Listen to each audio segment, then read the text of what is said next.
बांगलादेशींचं बनावट जन्म प्रमाणपत्र प्रकरणी अमरावतीच्या अंजनगाव सुरजी पोलिसांकडून तिघांना अटक। भारतीय जनता पक्षाचे नेते किरीट सोमय्या यांची ट्विटरवर माहिती। संभाजीनगरमध्ये पीएफची वेबसाईट बंद असल्याने गैरसोय। 15 ते 20 दिवसांपासून पीएफच्या वेबसाईटमध्ये बिघाड। साताऱ्यातील संगम बाहुली येथे काशी विश्वेश्वर मंदिराच्या परिसरामध्ये प्रीवेडिंग फोटोशूटला बंदी। मंदिर प्रशासनाचा महत्त्वाचा निर्णय। नांदेडच्या शासकीय रुग्णालयाची दयनीय अवस्था। विष्णुपुरीच्या रुग्णालयातील आयसीयू वॉर्डाचा एसी बंद। नांदेड रुग्णालयात रुग्णांच्या आरोग्याशी अक्षरशः खेळ।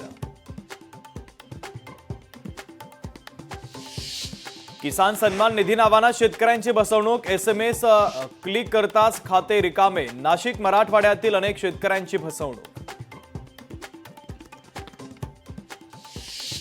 12वीच्या उत्तरपत्रिका जळाल्याचं प्रकरण। वसईतील शिक्षिका आणि प्राचार्यांच्या विरोधात गुन्हा दाखल। विरारच्या बोळिंज पोलीस ठाण्यामध्ये या संदर्भात गुन्ह्याची नोंद। सिंधुदुर्गच्या कुडाळमध्ये डंपर आणि दुचाकीचा अपघात। वाळूची वाहतूक करणारा डंपर दुचाकीला धडकला। दुचाकीवरील शाळेतील मुलीचा जागीच मृत्यू। धाराशिवमध्ये प्रेम प्रकरणातून 18 वर्षीय मुलाला मारहाण झालेल्या मुलाचा उपचारादरम्यान झाला मृत्यू।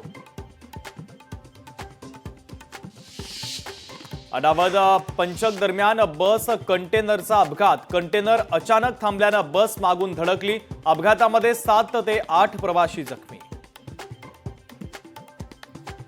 शिरपूरमधील जैन गल्लीत 3 मजली इमारत कोसळली। परिसरात भीतीचं वातावरण। दुर्घटनेत कोणतीही जीवितहानी नाही। उल्हासनगरमध्ये 3 तरुणांवर जीवघेणा हल्ला। लाकडी बांबूने तिघांना बेदम मारहाण। एक गंभीर। संभाजी चौक परिसरात टोळक्यानं केला हल्ला।